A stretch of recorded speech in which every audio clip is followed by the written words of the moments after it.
I'll be brief. Great night tonight. Really happy for these three guys in particular to be able to go out on a win with a win against an excellent team.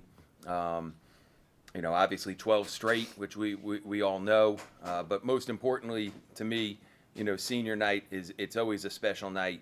Each of these guys has given a lot to Kent State and to our basketball program, and to me personally. So to be able to send them off tonight with a win is really, really special. And for them and for everybody to just understand how unbelievable a regular season, we've had here, winning 12 straight games to finish the year.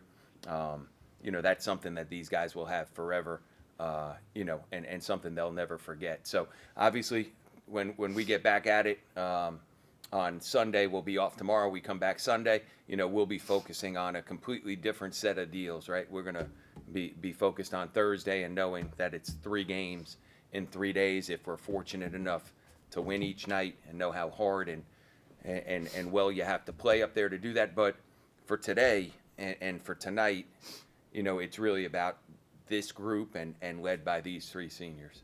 I'll let you ask them questions and then me. At one point, you're 8-9 for the season, 9-9. I think we were 7 and 8. 7 and 8. I could be wrong. Anything you can point to? I'll let you ask these guys first. Yeah, let them. Yeah. Where someone got together and said, we had a 5-minute run of basketball and said, that's how we can do it. What was it?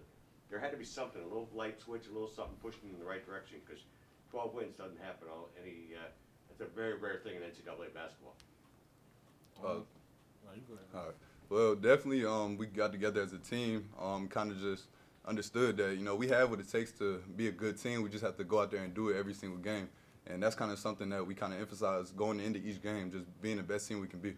So I think that's what was helped. Did the confidence level change? I mean, I see 38% shooting to their 46% shooting, rebounds just about dead even. But I noticed you guys 8 turnovers to their 17. Can you talk about taking care of the basketball? I could definitely see from my standpoint. I was out for majority of the preseason, and as a team we're a new team. We got a lot of new faces, and I figured the camaraderie that we had to kind of come together with kind of took time, I believe, but everybody is connected off and on the court, and I really think it started with off the court, how we are as a team, and we just always translate it, and I feel like everybody understands their role, and everybody maximized it. No one had any hard feelings, because sometimes you have that negative energy on the team. There's no negative energy here. It's straight positivity every single day. So it's like a brand new basketball team. Yeah, basically. But as human beings, as a players, we're just brothers. It's like a family. So I think that's kind of a major part, that kind of got us to where we at now. Tervell, can you kind of reflect on what it was like senior night, coming out, the decision to transfer to come here, 3 years slipped through your fingers like that, and now you get to go on the big shop in Cleveland, go home for that. That's got to be pretty exciting, I would think, going ahead. What's it all mean to you? These guys, this career you've had, and what faces? My journey here at Kent has been great. I think the whole coaching staff, mostly Coach Sendy, from allowing me to come back and help the team help the team whatever I can do, and just come out and compete for real. That's just my main goal. What about coming home to Cleveland next week? What's that mean to you? All the family gonna be. It's gonna be a warm feeling. So I'm gonna be pretty comfortable. So I don't know what to tell y'all for real. Just a lot of tradition here. Every senior class that rolls through here, so it means a lot. This thing was kind of shaky at one point. Just talk about what it means to you guys to close this thing out to how you did especially after.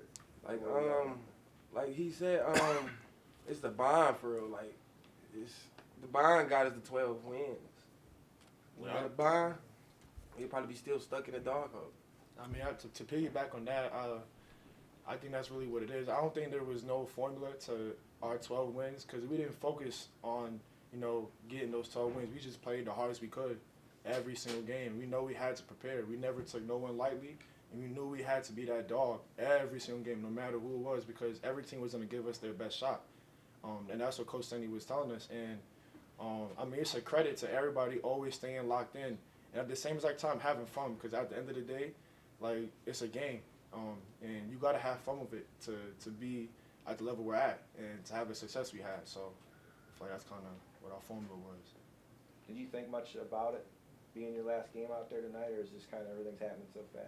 I would definitely say coming into the game, it was something I was thinking about because, I still remember coming in as a freshman at my old school before I was here. It just goes by so quick. I guess that happens when you're having fun, but, it's just crazy how fast everything's gone by. So, it was definitely something I was thinking about. Definitely me. I'm not gonna lie. Justyn, can you talk about the chemistry you and Sincere have to create offense? Your screens, your pick and roll plays, it's awfully dynamic and gets you a lot of dunks. But can you just speak about how you and Sincere developed that? I think me and Sincere, our game definitely complements each other. So whenever we can, use that to our advantage against the other team, that's what we try to do. So anytime, I know he's real good in ball screens, I'm good getting out of the ball screen. So we try to do that anytime we can. I think it's been working for us. Rebounding's a big part of this one, especially when you play these guys. Just talk about, three big guys in here and what you were able to do with them on the boards and how big a part of that was to the game tonight. I mean, prior to the game, Coach told us that they led the league in offensive rebound percentage, and we led the league in defensive rebounding percentage. So it was going to be a dog, and whoever got the most, whoever was going to be the chippiest and got to the glass was going to win the game ultimately. And I feel like we maximized that. And I feel like one highlight was Vaughn. That putback layup kind of just sparked us.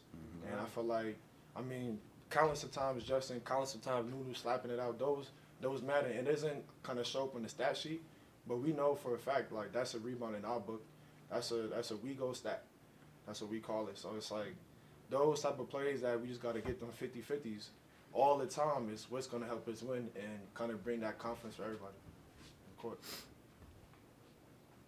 Coach, going to let you guys enjoy this one a little bit, or you guys got to immediately talk about the tournament? We'll talk about the tournament Sunday. I just want them to make sure they make smart decisions tonight, tomorrow. That's it, right? We got a big week ahead of us, and we got to be ready to go. So I'm glad you asked that I can answer with these three guys here. Anything else for the players? Just what did it mean to you to have Gio have the kind of first half he had? How important was that? Incredible. It kind of goes back to when he was injured, and I know it was a big toll on him, kind of getting back, getting his groove. But all of us was in his ear consistently, and we know the type of shooter he is, and we know the history he's done in this league shooting, and we have ultimate confidence. We always tell him shoot the ball however you want it, if it's off the dribble, whoever, because we know it's gonna go in. And I feel like once you have all that energy, then confidence is, is the sky's the limit for the kid. And the sky's the limit for anybody. And I feel like he stepped up huge. And all his threes were big time and kind of gave us that spark early in the game. And we kind of maintained that. All good?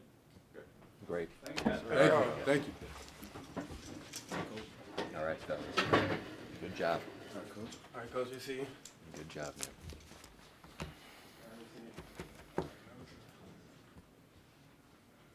Able to breathe a little bit now, finally, after this. It seems like this has been going on forever. No, because we got to get ready for Thursday. So I'll breathe after that, I guess. I hope I won't breathe after that too. So, look, it's been a lot of fun, and it's sort of the crazy thing about playing in the MAC is that you can have this 12 straight games and win them.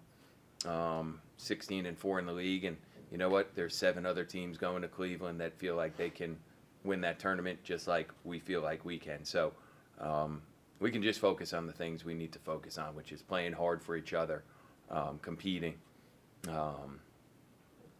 We talk a lot about making simple plays, which tonight we did, only 8 turnovers, and if the shots go, they go, but we can win different ways, which is good. But I also know how tough it is to win up there. So we'll get ourselves ready. Like I said, off tomorrow. We'll come back Sunday evening, practice. By that point, I'll know who our opponent is, and then we'll start preparing for the week, and try to play as hard as we can Thursday, and hope that we're able to survive and then play as hard as we can Friday. And same exact deal. Hope we can survive and then move on to Saturday if we can. Rob, in a recent interview on my show with me, you talked about we didn't try to win a bunch of games. We tried to win one game. Right, yeah. We tried to win a second game. Yeah. And we tried to win one more game, a third game. And all of a sudden it adds up. Is that now kind of a modus operandi that these guys, that's how they live now? Well, that's They don't really yeah. focus on this game. That's sort of how we've been, and we didn't set out, and that's what we talked about. You and I, like, we were just trying to win a game. After the last time we lost was at Buffalo, and we had won 2 games in a row prior to Buffalo. When we played Buffalo, we had talked about to go to the NCAA tournament in this league, you got to win 3 games in a row. We had won 2 in a row earlier in the year, lost the third. We won 2 in a row prior to Buffalo and lost at Buffalo.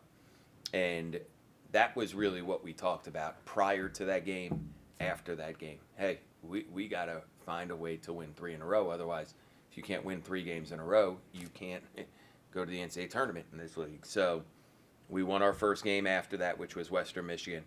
Quite honestly, I don't remember who the second one was or the third one was, but once we won the first one, the talk in the locker room was, hey, we're trying to get to 3 in a row. We got to win another one. And then once we got to 3, we talked about, hey, to get back in the conference race, to have a chance to win the league.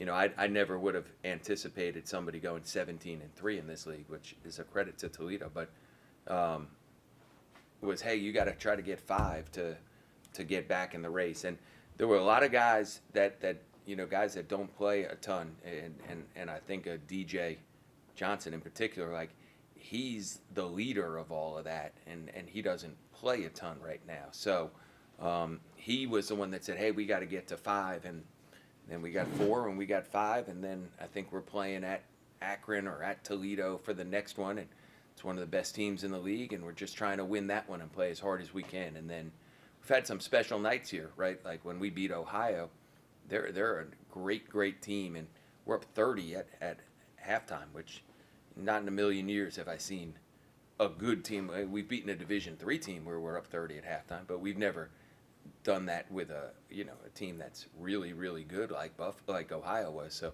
that, and then went on the road, and then we came back, had Ball State here, and had some guys. Sin had 42, and Malik had a triple-double, and then we just go on the road for 2 straight games. It just so happens the way the schedule falls at back-to-back games against 2 teams that beat us here earlier in the year.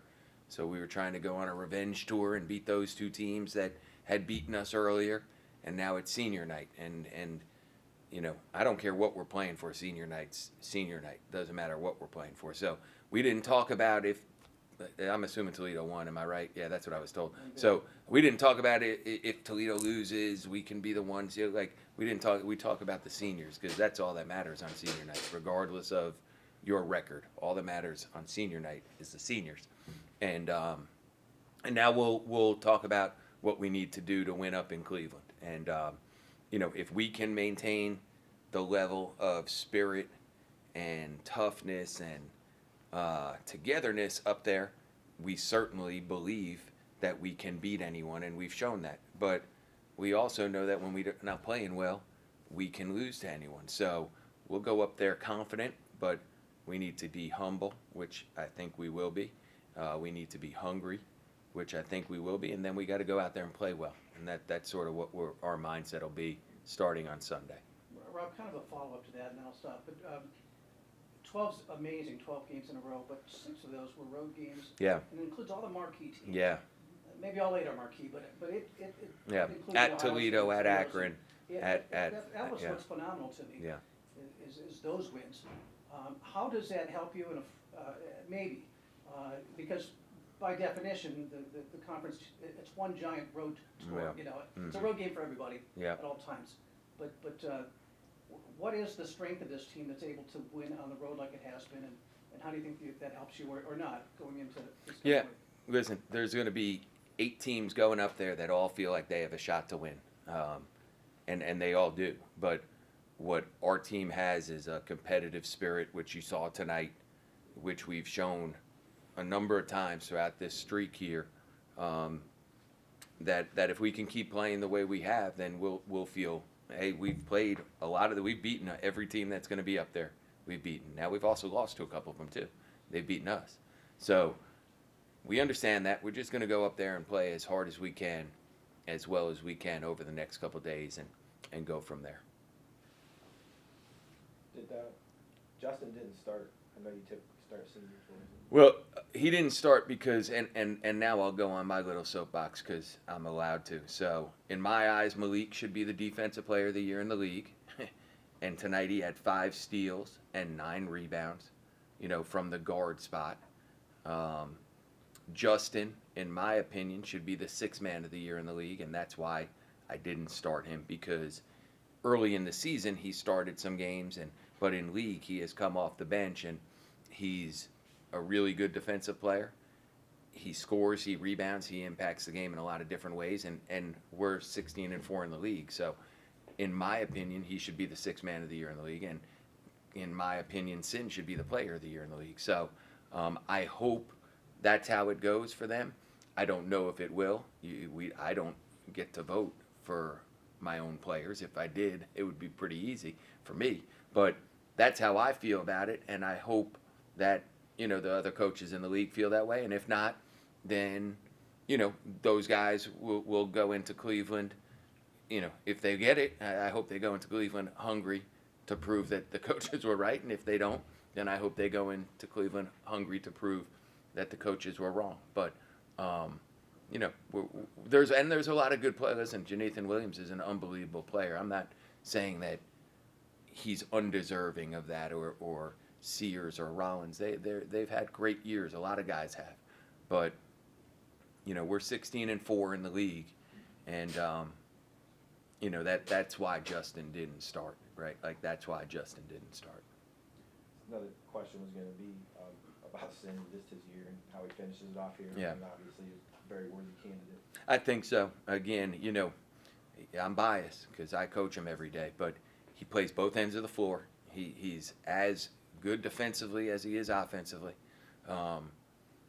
He has led us from not playing here last year to, he's one of the leading scorers, assists, steals, minutes, and we don't have, Toledo has 4 or 5 double-figure scorers on average. We have 2. So again, what he's done, Ohio has 3 or 4, and Buffalo's got a number, but there's a lot of really good players. I do recognize that I'm biased, but I think Sin's the best player or has had the best year in the league. I shouldn't say the best player, has had the best year. So I hope he wins that. It would be awesome for him. It would be awesome for his family. It certainly would be great for Kent. But if he does or doesn't, he's gonna be who he is. It's not gonna change anything in terms of how he plays or prepares for Thursday, because he's gonna be competitive regardless. That's just how he is. Is there just, I don't know what the word would be, frustration maybe, I don't know if that's right, but knowing the fact that you just won 12 in a row, you just beat everybody in the league, you've done all these things, and you still finished second. Yeah, that's okay. Listen, in this conference, it's an unbelievable achievement to win the regular season, without question. If there was divisions, it sort of pissed me off today. I thought about it. We would have won the East Division, right? But it's a tremendous accomplishment to win the regular season. But in this league, there's one team that gets to represent the conference in the NCAA tournament, which is the biggest stage out there. And just because you get to wear home jerseys 3 nights in a row if you win your games, that doesn't mean you get to represent our league. So, that's the beauty of the sport, quite honestly, and the beauty of March Madness is watching all of this unfold and being able to be a part of it. And unfortunately, our conference 4 teams don't even get to be a part of it, which really I don't really get, but that's how it is right now. And we're one of the teams that gets to go up to Cleveland. We get to be the 2 seed, and we'll try to represent the program and the university the best we can up there. Just real quick, what was the difference Us taking care of the basketball, the difference in turnovers, because they shot the ball a little bit better. We weren't great from the free throw line, but we took care of the basketball, and we did a great job on the offensive glass, which I know these guys mentioned, but we had 25 to 13 second chance points against the best offensive rebounding team in the conference. So those two things, taking care of the basketball and rebounding, certainly on the offensive end, to me was the difference. All good? All right, thanks, Coach. Thank you, fellas. I appreciate it.